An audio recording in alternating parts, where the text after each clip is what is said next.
അസ്സലാമലൈക്കും, നമസ്കാരം. ഇന്ന് നമ്മളിവിടെ റെഡിയാക്കുന്നത് മട്ടൻ കുറുമയാണ്. White mutton kurma. അപ്പോൾ നല്ല ടേസ്റ്റി ആയിട്ടുള്ള വിഭവമാണ്. നമുക്ക് നെയ്ച്ചോറിലേക്കും പൊറാട്ടയിലേക്കും പത്തിരിയിലേക്കും പൂരിയിലേക്കും എന്തിലേക്ക് വേണമെങ്കിൽ കഴിക്കാൻ പറ്റുന്നൊരു ഐറ്റംസാണ് ഈ മട്ടൻ കുറുമ. അപ്പോൾ ഇത് എങ്ങനെ റെഡിയാക്കണമെന്ന് നമുക്ക് വീഡിയോ ഒന്ന് കണ്ടു നോക്കിയാലോ. അപ്പോൾ അതിന് വേണ്ടിയിട്ട് ഞാൻ കുറച്ച് മട്ടൻ എടുത്തിട്ടുണ്ട്, ഒരു 1/2 കിലോ മട്ടൻ എടുത്തിട്ടുണ്ട്. അപ്പോൾ ഇത് നമുക്ക് ആദ്യം കുക്കറിലിട്ടിട്ടൊന്ന് വേവിച്ചെടുക്കാം. ഞാൻ എല്ലാം കട്ട് ചെയ്ത് കഴുകി വൃത്തിയാക്കി എടുത്തതാണ്.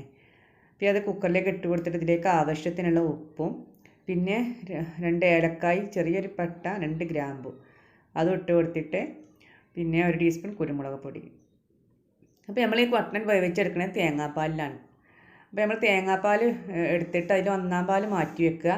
പിന്നെ 2-ാം പാലും 3-ാം പാലൊക്കെ ഉണ്ടാവല്ലോ, അതിൽ നമ്മൾക്ക് ഈ മട്ടനൊന്ന് വേവിച്ചെടുക്കാം. അപ്പോൾ ഞാൻ ഈ തേങ്ങേൻ്റെ പാൽ ഇതിലേക്ക് ഒഴിച്ചു. ഇനി ഒന്ന് മിക്സ് ചെയ്തിട്ട് നമുക്ക് ഒരു 4 വിസിൽ വരുന്ന വരെ അതൊന്ന് വേവിക്കാം. അത് വേവിക്കാൻ വേണ്ടി വെക്കുന്നുണ്ട്. അപ്പോൾ എന്ത് വരുമ്പോഴേക്കും നമുക്ക് അതിൻ്റെ ബാക്കി റെഡിയാക്കിയെടുക്കാം. അപ്പോൾ അതിന് വേണ്ടി ഞാൻ ചീനച്ചട്ടി ചൂടാക്കിയിട്ട് അതിലേക്ക് കുറച്ച് വെളിച്ചെണ്ണ ഒഴിച്ചു കൊടുത്തു. എന്നിട്ട് നമ്മൾ ഇതിലേക്ക് പിന്നെ ഇതേപോലെ തന്നെ 2 ഗ്രാമ്പും ഏലക്കായും പട്ടയും ഒന്ന് പൊട്ടിച്ചെടുത്ത് 2 കറിവേപ്പിലയും ഇട്ട് കൊടുക്കുക. എന്നിട്ട് സവാള കട്ട് ചെയ്തതാണ് അതിലേക്ക് ഇട്ട് കൊടുക്കാം. 2 സവാള ഞാൻ കട്ട് ചെയ്തെടുത്തിട്ടുണ്ട്. അപ്പോൾ ഈ സവാള ആദ്യം നല്ലൊന്ന് വഴറ്റിയെടുക്കും. ഇതിൽ നമ്മൾ മസാലപ്പൊടികളായിട്ട് ഒന്നും ഇടണില്ല, കുരുമുളക് പൊടി മാത്രമേ ഇടുന്നുള്ളൂ. മഞ്ഞൾപ്പൊടിയോ മുളക് പൊടിയോ മല്ലിപ്പൊടിയോ ഒന്നും ഇടണില്ല. സവാളയിലേക്ക് നമ്മൾ ആവശ്യത്തിനുള്ള ഉപ്പും ഇട്ട് കൊടുത്തിട്ടുണ്ട്. എന്നിട്ട് നല്ലൊന്ന് ഇളക്കിയിട്ട് ഒന്ന് വഴറ്റിയെടുക്കാം. ഈ സവാളയിലേക്ക് നമുക്ക് ഇതിലേക്ക് കുറച്ച് ചെറിയ ഉള്ളി തൊലിച്ചെടുത്തിട്ടുണ്ട്. ചെറിയ ഉള്ളി ഞാനിതൊന്ന് മിക്സിയിലിട്ടിട്ടൊന്ന് ചതച്ചിട്ട് നമുക്ക് ഇതിലേക്ക് ഇട്ട് കൊടുത്തു. ചെറിയ ഉള്ളിയൊക്കെ മട്ടൻ കുറുമയിലേക്ക് പിന്നെ ഇട്ട് കൊടുത്താൽ നല്ല ടേസ്റ്റ് ആയിരിക്കും.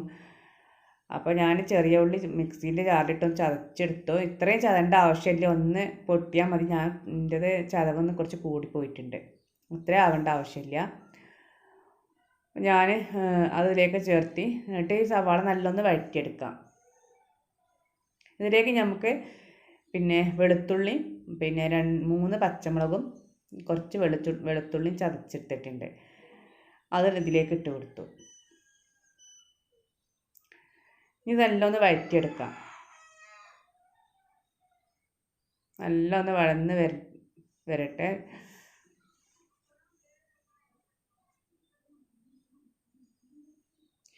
ഇനി നമുക്ക് ഇതിലേക്ക് കുരുമുളക് പൊടി ഇട്ട് കൊടുക്കുന്നത്, ആവശ്യത്തിനുള്ള കുരുമുളക് പൊടി ഇട്ട് കൊടുക്കാം. എന്നിട്ട് നല്ല ഒന്ന് മിക്സ് ചെയ്തെടുക്കുക.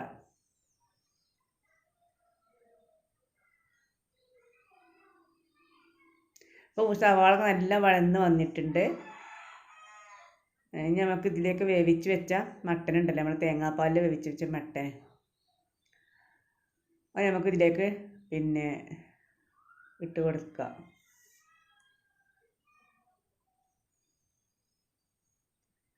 മട്ടത പിന്നെ വെന്തിട്ടുണ്ട്. അപ്പോൾ അതിൽ നമ്മൾ കുറച്ച് വെള്ളമൊക്കെ ഉണ്ടാവും, വെള്ളത്തോട് കൂടി തന്നെ ഈ പിന്നെ സവാള വയറ്റിലേക്ക് ചേർത്തി കൊടുക്കുക. എന്നിട്ട് നല്ല ഒന്ന് മിക്സ് ചെയ്തെടുക്കാം. ഇനി നമുക്കിതിലേക്ക് ഉരുളൻകിഴങ്ങ്, ഞാൻ ഒരു ഉരുളൻകിഴങ്ങ് വേവിച്ചിട്ട് നല്ല ഉടച്ച് വെച്ചിട്ടുണ്ട്. അപ്പോൾ അതൊരു കട്ടിക്ക് വേണ്ടിയിട്ട് ഇതിലേക്ക് ചേർത്തി കൊടുക്കുന്നുണ്ട്. ഉരുളൻകിഴങ്ങ് പുഴുങ്ങിയിട്ട് നല്ല ഒന്ന് ഉടച്ച് വെച്ചതാണ്, അങ്ങനെ ചേർത്തി കൊള്ളും. നമ്മൾ മട്ടന് വേവിക്കുമ്പോൾ അതിൻ്റെ കൂട്ടത്തിൽ ഇട്ടിട്ട് അങ്ങനെ ഉടച്ചെടുത്താലും മതി. ഇനി നമ്മളിതിലേക്ക് വേണ്ടത് നമുക്ക് കാഷ്യൂനട്ടാണ്. അണ്ടിപ്പരിപ്പ് ഒരു 10 അണ്ടിപ്പരിപ്പ് വെള്ളത്തിലിട്ട് കുതിർത്തിട്ട് മിക്സിൻ്റെ ജാറിലിട്ട് അരച്ചിട്ട് എടുത്തിട്ടുണ്ട്. നമ്മൾ കറി ഒരു ഗ്രേവിയൊക്കെ ഉണ്ടാകാൻ വേണ്ടിയിട്ടാണ് നമ്മളിതൊക്കെ ചേർത്തി കൊടുക്കുന്നത്. ഞാൻ പിന്നെ കാഷ്യൂനട്ട് അരച്ചത് ഇതിലേക്ക് ചേർത്തി. നമുക്ക് ഇതിനൊക്കെ വെള്ളത്തിന് ആവശ്യമുണ്ടെന്നുണ്ടെങ്കിൽ കുറച്ച് ചുടുവെള്ളം ഒഴിച്ച് കൊടുക്കുക. അതിൻ്റെ നമ്മൾ ഗ്രേവിൻ്റെ പാകത്തിനനുസരിച്ച് കട്ടി എത്ര കുറക്കണ്ടേ അതിനനുസരിച്ച് നമ്മൾ ഇതിലേക്ക് കുറച്ച് പിന്നെ ചുടുവെള്ളം ഒഴിച്ച് കൊടുത്താൽ മതി. ഇനി നമുക്ക് ഇതിലേക്ക് തേങ്ങയുടെ 1-ാം പാലൊക്കെ ഒഴിക്കാനുണ്ട്, അപ്പോൾ അതിനനുസരിച്ചുള്ള വെള്ളം ചേർത്തി കൊടുക്കുക. അപ്പം ഇനി നമുക്കിപ്പോൾ അതൊരു ലൂസായിട്ട് തോന്നിയാലും നമുക്കിത് പിന്നെ കുറച്ച് കഴിയുമ്പോൾ അത് കുറുകി വരും. പിന്നെ വലിയ ജീരകം പൊടിച്ചതാണ് നമ്മൾ ഇട്ട് കൊടുത്തിട്ടുള്ളത്.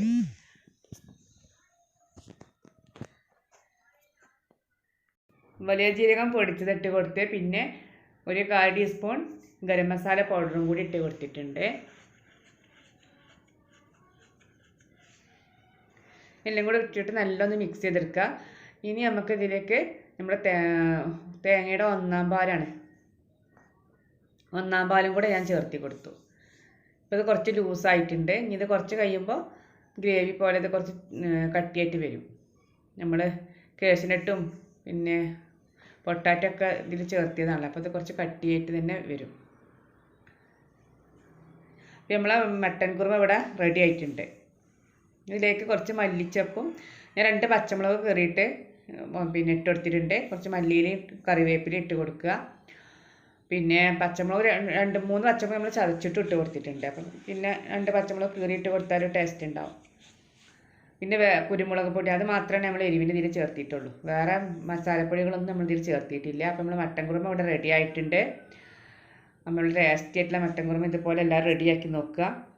അഭിപ്രായം അറിയിക്കുക. നിങ്ങൾക്ക് വീഡിയോ ഇഷ്ടപ്പെട്ട് ലൈക്ക് ചെയ്യുക, ഷെയർ ചെയ്യുക, കമൻറ്റ് ചെയ്യുക. നിങ്ങളെ ഫ്രണ്ട്സുകൾക്കൊക്കെ ഒന്ന് ഷെയർ ചെയ്തിട്ടൊന്ന് സപ്പോർട്ട് ചെയ്യുക. നിങ്ങൾ എൻ്റെ വീഡിയോ ആദ്യമായിട്ട് കാണുകയാണെങ്കിൽ ഒന്ന് സബ്സ്ക്രൈബ് ചെയ്തിട്ട് തൊട്ടടുത്തുള്ള ബെല്ലേക്കൊന്ന് ക്ലിക്ക് ചെയ്യുക. അതിൽ ഓൾ എന്ന ഓപ്ഷൻ എനേബിൾ ചെയ്താൽ എല്ലാ വീഡിയോസും മിസ്സാവാതെ നിങ്ങൾക്ക് കിട്ടുന്നതാണ്. അപ്പോൾ ഈ മട്ടൻ കുറുമ നല്ല ടേസ്റ്റി ആയിട്ടുള്ള ആണിത്. നമ്മൾ പിന്നെ വെള്ളക്കുറുമാക്കിയിട്ടാണ് ഉണ്ടാക്കിയിട്ടുള്ളത്. അപ്പോൾ നിങ്ങൾക്കിത് വെള്ളക്കുറുമ ഇഷ്ടമില്ല എന്നുണ്ടെങ്കിൽ പിന്നെ അല്പം പിന്നെ മഞ്ഞൾപ്പൊടിയും ഒരു 1/4 ടീസ്പൂൺ മല്ലിപ്പൊടിയും ചേർത്ത് കൊടുത്താൽ മതി. അപ്പോൾ ഈ ഒരു കുറുമ ഈ ഒരു ടേസ്റ്റിൽ ഈ ഒരു മെത്തേഡിലാണ് നമ്മൾ തയ്യാറാക്കിയിട്ടുള്ളത്. അപ്പോൾ നമുക്ക് പുതിയ വീഡിയോയുമായിട്ട് നമുക്ക് ഇനി വീണ്ടും കാണാം. ഇൻഷാ അല്ലാഹ്. അസ്സലാമു അലൈക്കും.